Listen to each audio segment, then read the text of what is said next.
Votre programme avec Made.com. Made.com, le design made pour moi.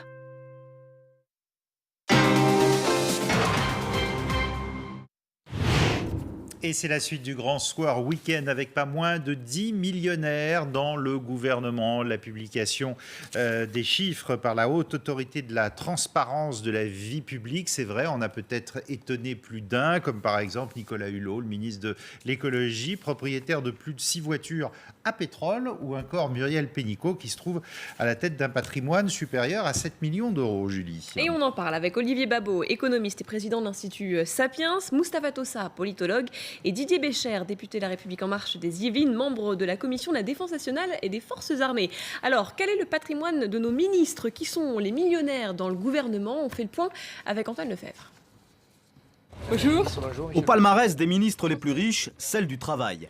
Muriel Pénicaud a déclaré 7,5 millions d'euros de biens, dont 5 900 000 euros d'assurance vie, de produits financiers et d'épargne, acquis lorsqu'elle était DRH d'un grand groupe alimentaire français. En seconde position, Nicolas Hulot, à la tête d'un patrimoine de 7 200 000 euros, dont plus de 3 millions de droits d'auteur et de parts de société. Plusieurs maisons en Corse, en Bretagne et dans les Alpes. Le ministre de l'Écologie possède aussi 6 voitures, une moto, un bateau à moteur et un scooter électrique. À noter que les professionnels de la vie publique sont moins bien dotés. Édouard Philippe, par exemple, possède un appartement parisien et un autre en Seine-Maritime, dont il est copropriétaire à hauteur d'1,5 million d'euros environ. Quant au plus jeune, Gérald Darmanin, il est aussi le moins fortuné. 38 000 euros déclarés, constitués essentiellement d'un terrain non constructible, précise-t-il, dans le Nord. Globalement, ce gouvernement compte donc plus de millionnaires que le précédent, ce qui n'est pas une surprise, puisque les ministres sont plus nombreux à venir du secteur privé, où l'on gagne mieux sa vie qu'en politique. Une dizaine de ministres millionnaires dans le gouvernement. Didier Bécher, ça ne va pas arranger les affaires d'Emmanuel Macron, qui est déjà taxé de président des riches. Ça va compliquer encore un peu plus la tâche, selon vous? Je pense que ça n'a pour le coup aucun rapport. Vraiment aucun rapport. C'est vrai qu'on vit quelque chose qui est assez inédit, puisque effectivement le président Macron et le Premier ministre en fait, ont décidé d'avoir un gouvernement avec des gens compétents qui exerçaient dans le domaine dans lequel ils allaient être ministres. Donc forcément, et vous le disiez dans votre reportage, on a affaire à des ministres qui ont principalement travaillé dans la vie civile, dans les sociétés privées, et qui donc ont eu une aventure professionnelle avant d'être ministres, et qui ne sont pas des professionnels de la politique. Mais reconnaissez-le, quelqu'un qui est au chômage, qui a du mal à joindre les deux bouts, qui voit que Muriel Pénicaud, 7,5 millions, Nicolas Hulot, 7,2 millions, sans faire le procès des riches. Bon, c'est pas... Là, on parle de patrimoine, attention. On parle de patrimoine. C'est pas qu'on donne l'impression qu'on parle de salaire, ou des choses comme ça, on parle du patrimoine. Je ne connais pas la situation matrimoniale de Mme Pénicaud. Elle est peut-être mariée, je ne sais pas ce que fait son conjoint. Donc déjà, c'est pas que son argent à elle, c'est l'argent de son ménage. DRH de chez Danone.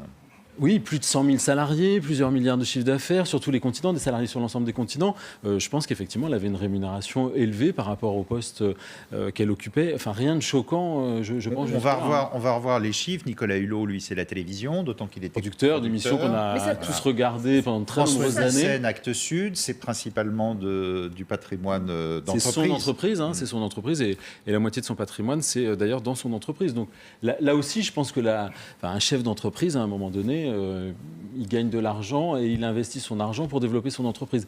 Moi, je ne vois rien de choquant dans cette opération, même si tout le monde n'a pas ses revenus, évidemment. Et ça ne peut pas être un handicap quand même pour Muriel Pénicaud, ministre du Travail, lorsqu'elle s'adresse aux chômeurs moi, je crois que la question qui se pose ce soir, c'est que est-ce que on peut être riche et être connecté à la réalité sociale du pays, connaître les besoins des uns et des autres. C'est vrai que le fait qu'on dévoile le patrimoine de Muriel Pénicaud, qui a été l'icône du combat pour la réforme du Code du travail, qui a proposé ou qui a promis aux travailleurs français une forme d'austérité. Pendant que vous parlez, on va voir quelques réactions dans la classe politique, notamment Jean-Luc Mélenchon, Esther Benbassa ou encore Adrien Quatennens. Oui, qui leur a proposé, qui propose d'une manière générale une austérité assez méchante, entre guillemets. Il y a un problème de crédit. Comment on peut gérer, manager, vendre cette réalité politique quand on est à la tête d'une fortune pareille. Alors c'est vrai que je suis assez d'accord avec monsieur, il ne s'agit pas de quelque chose qui a été gagné parce qu'on a voulu faire de la politique, c'est un patrimoine qui existe déjà. Ça nous renseigne aussi sur les modifications et les évolutions de la vie politique française. Elle est en train, d'une manière ou d'une autre, de se transformer, de s'américaniser à mon goût. On ouvre à la société civile, on ouvre aux entreprises le portail de la politique française et on a ce genre de situation. Moi, je suis beaucoup plus gêné par rapport à Nicolas Hulot que par rapport à Muriel Pénicaud ou quelqu'un d'autre. Et ce garage parce que Nicolas Hulot nous a vendu une posture écologique pendant un certain temps. D'ailleurs, tout son fonds de commerce, c'est la défense de l'écologie. Et quand on se rend compte qu'il possède des choses pas très vertes. 6 voitures, un bateau, une moto et un scooter électrique. C'est vrai que ça coûte. On se dit que l'homme vit une espèce de schizophrénie politique et idéologique. On peut être vert sur les plateaux et défendre des convictions écologiques. Et dans la réalité de sa vie privée, il n'est pas du tout vert. Ça vous a surpris, vous, Didier Béchère ? Non, mais parce qu'on essaye là de donner un sens politique à ce qui, à mon avis, n'a aucun rapport. Attendez, quand on dit on va arrêter la voiture à pétrole en 2040 et qu'on en a 6... Je ne sais plus le nombre de résidences secondaires de M. Hulot. Oui. Vous avez certainement le chiffre, moi je l'ai oublié entre-temps. Je vois que la moitié des véhicules, c'est des véhicules qui valent 1 000 €. Donc j'imagine qu'il a peut-être une voiture des 2 chevaux. Voilà. Même si les 2 chevaux, j'ai aucun avis. Est-ce que c'est bien ou pas ? Moi, personnellement, je suis député, je vais en RER à l'Assemblée. Donc je veux dire, j'ai pas ce problème-là. Mais je pense pas qu'il faille forcément donner un sens politique aux véhicules qu'il a peut-être dans ses résidences secondaires. L'opinion va lui donner un sens. Peut-être pas, il faut pas, mais l'opinion, le fait qu'on exhibe de cette manière-là ces possessions-là, ça va pousser un certain nombre de Français à s'interroger, est-ce qu'il est vraiment sincère dans ce qu'il a dit ? Si on compare juste avec le gouvernement sous Hollande, les choses étaient bien différentes. Il y avait moins de millionnaires.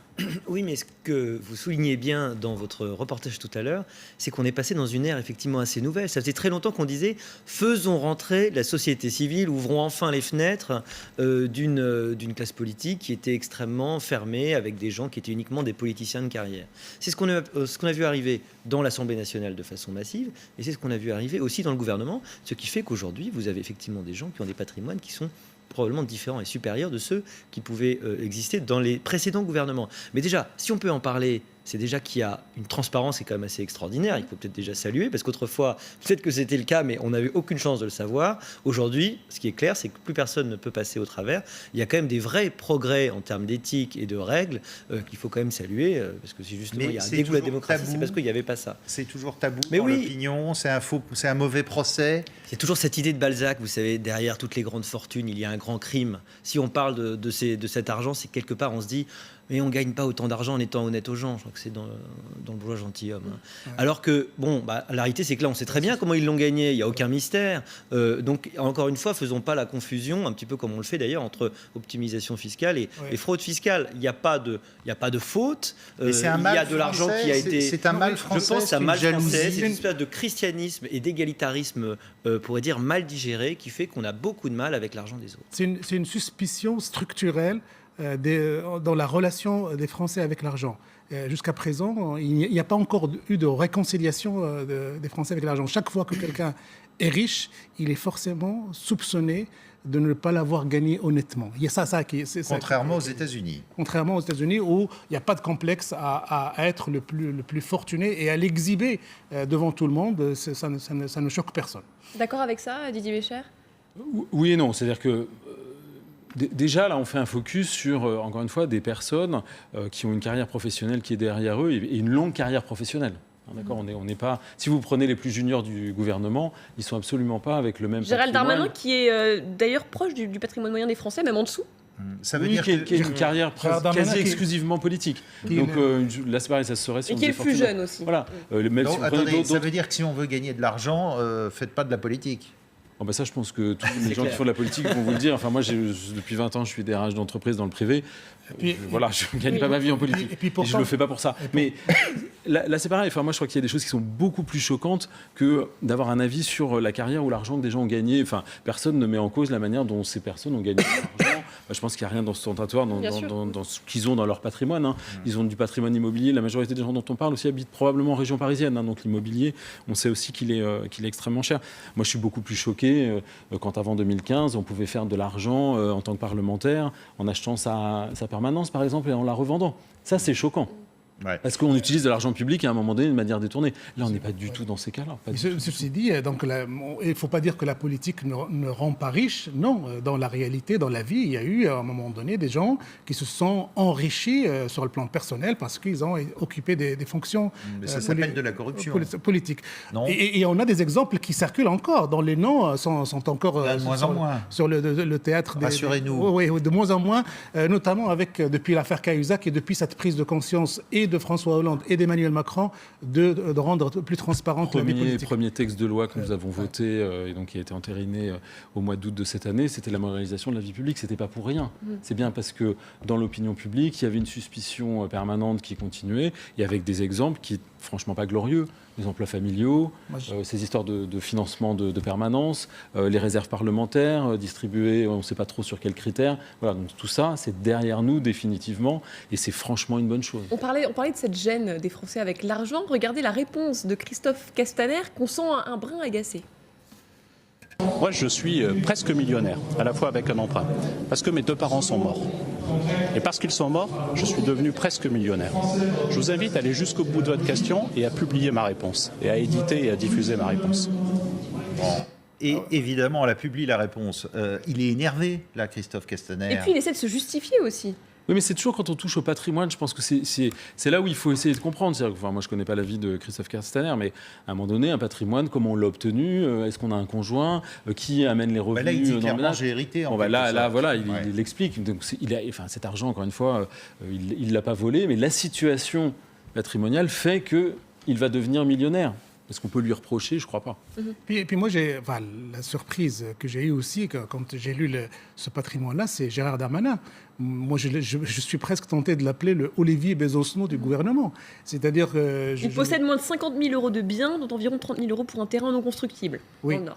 Donc moi, je suis assez étonné. Alors peut-être on me dira qu'il n'a pas fait une autre vie autre que la politique, il n'a pas travaillé dans le privé, donc il ne s'est pas enrichi dans le privé, donc il n'y a que le travail politique, et sa situation est tout à fait normale et justifiée.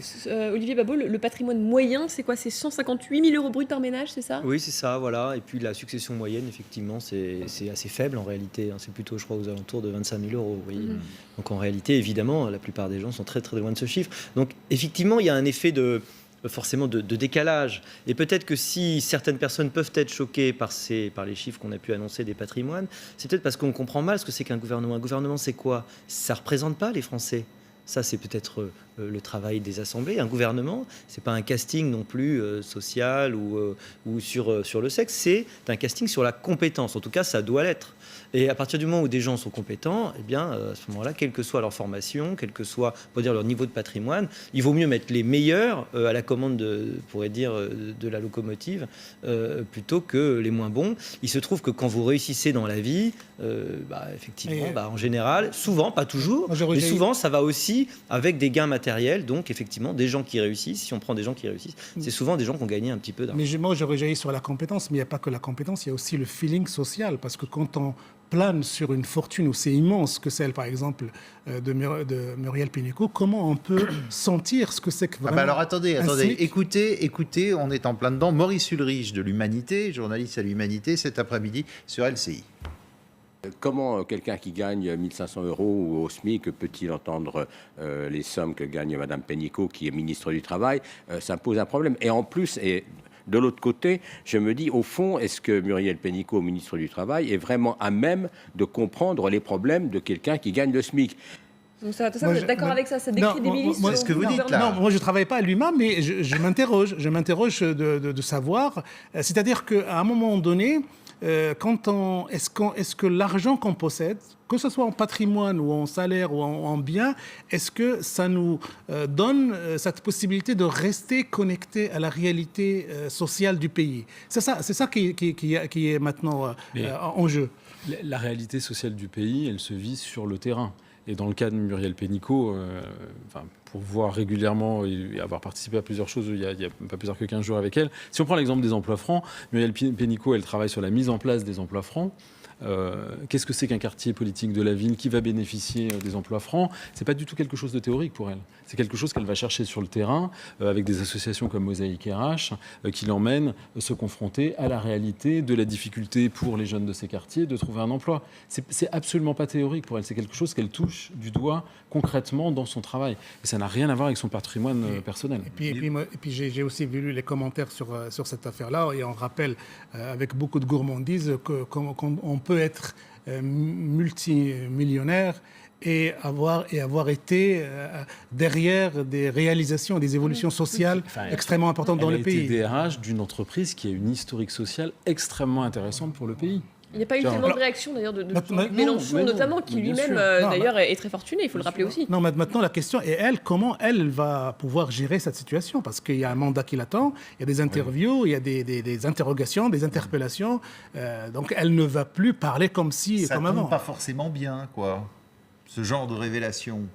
Ça complique le discours et ça complique l'argumentation. Au fond, est-ce que, franchement, je pense que les gens qui nous écoutent s'imaginent, même s'ils n'ont pas une perception précise, mais qu'un DRH d'un grand groupe international de plus de 100 000 salariés dans le monde s'imaginent bien qu'il gagne beaucoup plus que le SMIC. Et que du coup, sa carrière professionnelle, la Muriel Pénicaud, elle est derrière elle. Mais quand vous voyez la gauche de la gauche qui dit qu'il faudrait limiter les salaires les plus faibles et les plus élevés à x20, d'accord avec ça ou pas? Non, parce que, encore une fois, je pense que la création de valeur, ça ne marche pas comme ça.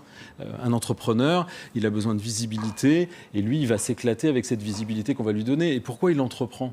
Il veut créer un produit génial, il veut créer un service génial. C'est quoi son objectif? C'est embaucher des gens pour développer son entreprise. Donc c'est ça qui compte. Après, mettre une barre, une limitation, non. Enfin, je dirais, après, les personnes en question vont s'en aller dans d'autres pays pour investir. Enfin, on aura tout perdu. Alors, pardonnez-moi la comparaison, mais tout ça tombe, cette révélation des patrimoines des ministres, au moment où Emmanuel Macron fête ses 40 ans, à côté du château de Chambord, Corinne Magne. Emmanuel Macron serait-il le plus monarque des présidents?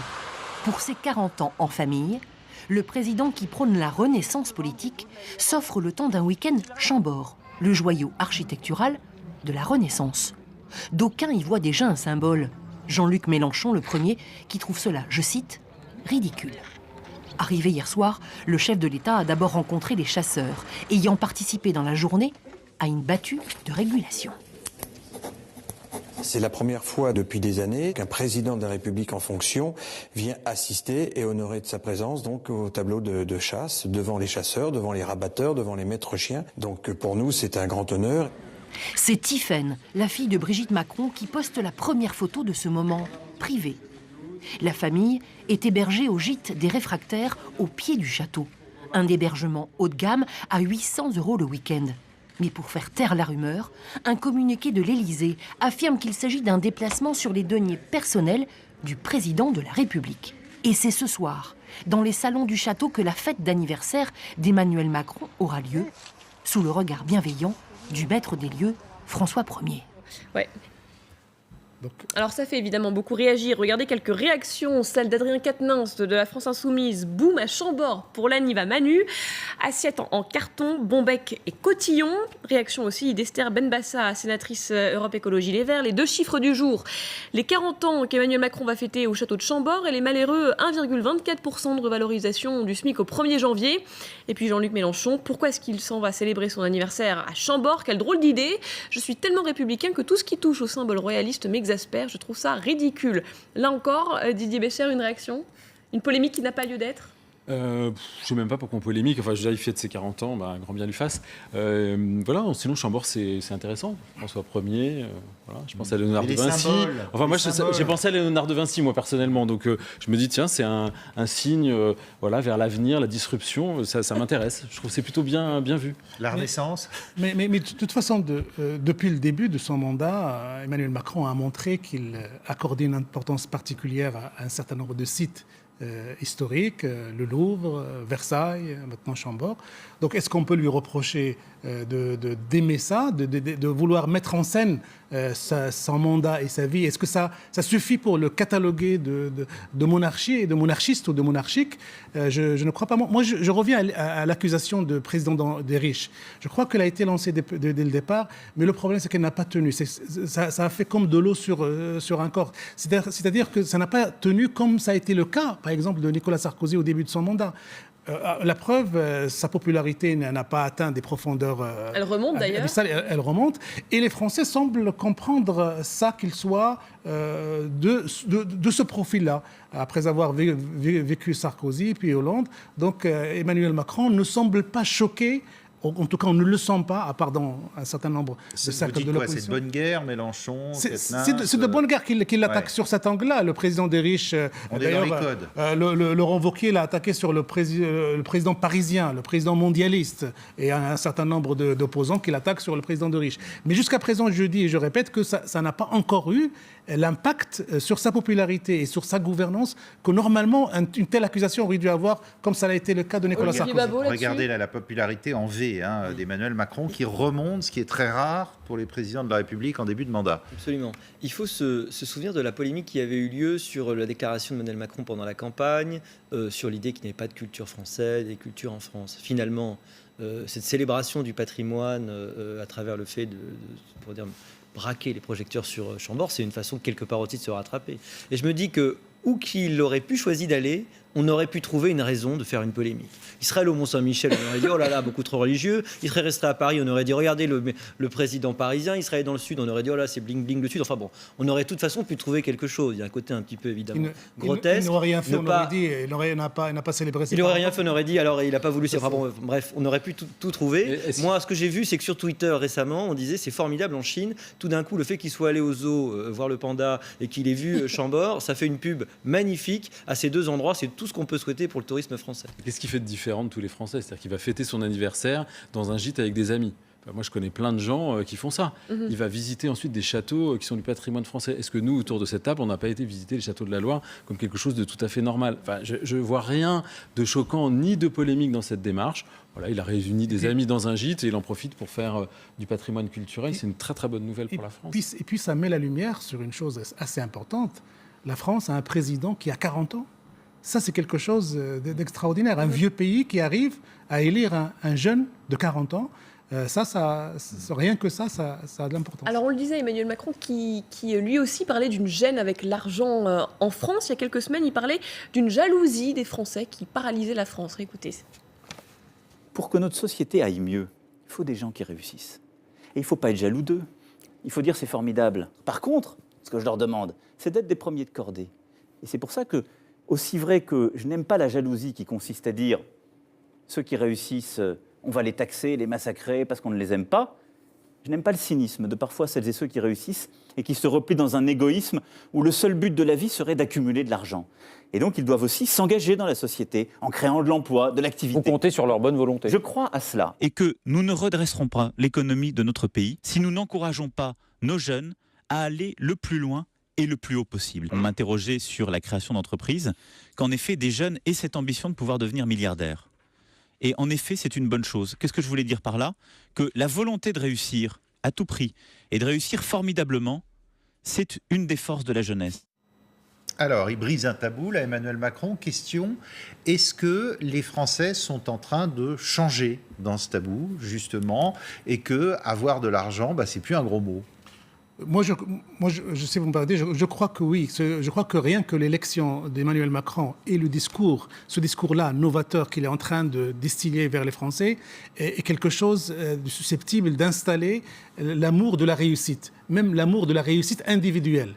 Parce que c'est ça, en fait, qui est le premier, quand il parle de premier de cordée, alors que d'autres parlent de théorie de ruissellement, il essaie d'installer. Alors, est-ce que ça va impacter la société, ça va lui donner cette motivation nécessaire d'entreprendre et de réussir?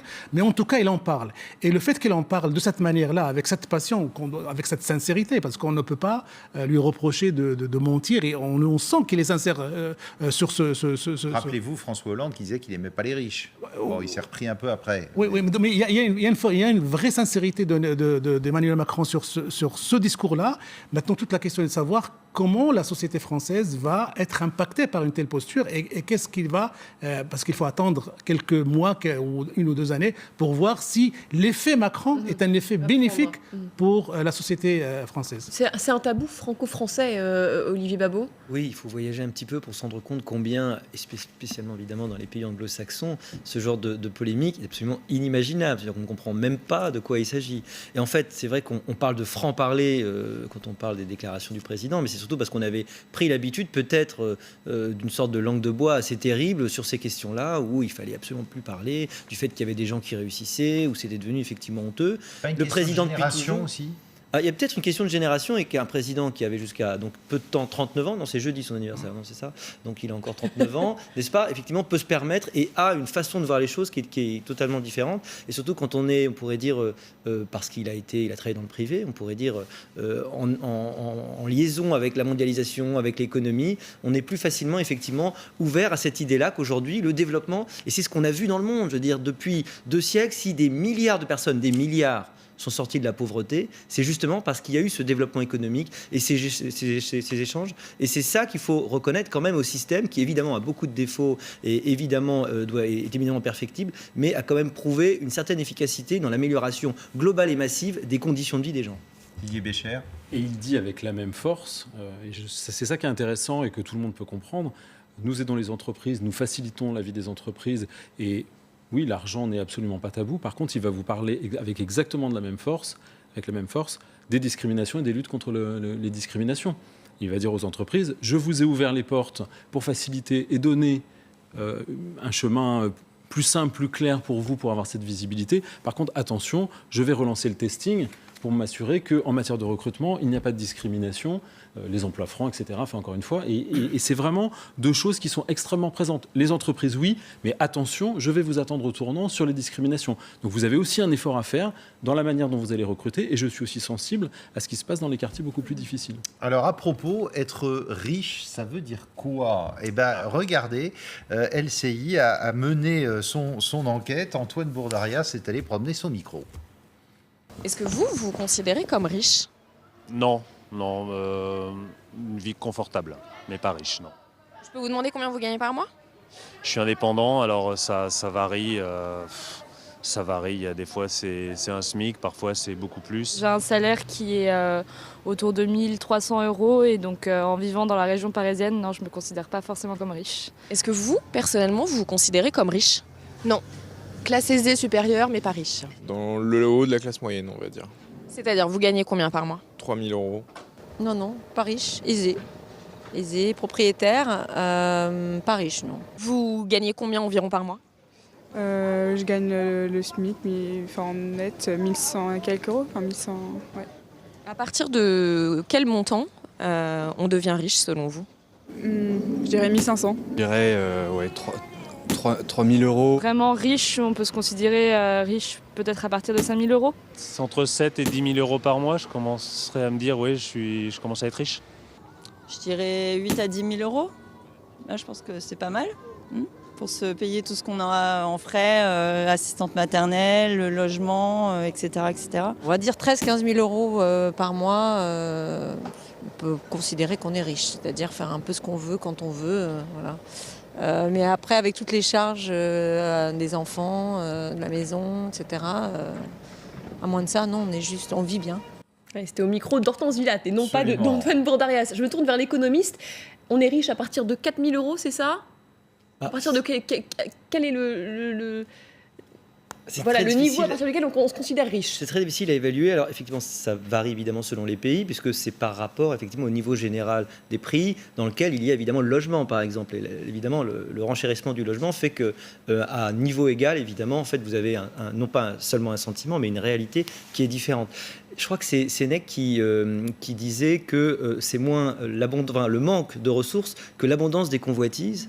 qui fait qu'on peut être pauvre. Alors qu'est-ce que ça veut dire? Comment on peut le traduire? Même, en fait, en réalité, ça dépend du rapport entre vos revenus et vos dépenses. Parce qu'évidemment, c'est pas du tout la même chose d'être 3 000 euros célibataire et 3 000 euros avec 2 ou 3 enfants à charge. Donc il y a quand même ces charges qui sont... En fait, en général, en économie, on utilise plutôt le revenu, on pourrait être disponible comme éclairage pour voir la réalité, on pourrait dire, de la richesse de quelqu'un. Parce que finalement, vous avez beaucoup de dépenses qui peuvent être extrêmement, on pourrait dire, obligatoires.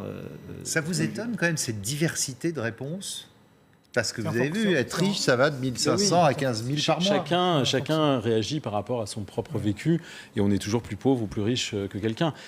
Bon, après, il faut qu'on ait en tête les chiffres. Le salaire moyen, c'est 2 300 euros, le salaire médian, 1 700 euros net. Voilà. Donc, est-ce que quand on est à 1 800, on est riche? Voilà, ça devient... Et on a tendance toujours à trouver son voisin plus riche que soi. On a toujours tendance à se comparer, oui, à regarder, et peut-être être un peu jaloux parfois si quelqu'un a plus. Oui, et je rappelle les déclarations d'une députée récemment qui ont fait scandale quand elle avait dit qu'elle gagnait, je crois, un salaire de députée, 5 600, 5 800, et elle avait dit... qu'elle doit manger beaucoup de pâtes. Oui, qu'elle mangeait beaucoup de pâtes, qu'elle n'arrivait pas à joindre les deux bouts. Donc tout est relatif, en fait. On peut être... riche parce qu'on est en bonne santé, parce qu'on arrive à joindre les deux bouts, parce qu'on arrive à assouvir ses besoins en fonction de ses besoins. On peut être pauvre en gagnant 10 000 euros. Et voilà, donc tout est relatif. C'est en fonction de la personne et de ce qu'elle a envie de faire dans sa vie. Le gouvernement aura réussi son pari si les Français s'enrichissent? Si les Français vivent mieux et sont plus heureux, moi je pense. Voilà. S'ils ont une meilleure perception de la France et une meilleure perception de leur vie de tous les jours. Je ne suis pas sûr que les Français ils rêvent d'avoir plus d'argent. Non, ils pensent d'avoir une qualité, ils espèrent avoir une qualité de vie meilleure, un travail intéressant, un logement correct. Voilà, c'est ça qui intéresse. Sécurité à tous les niveaux, sécurité sociale et politique, entre guillemets, à tous les niveaux, ça peut faire partie des richesses qu'on peut avoir. Merci beaucoup à tous les trois d'être venus nous voir ce samedi soir. Tout de suite, un nouveau journal sur LCI.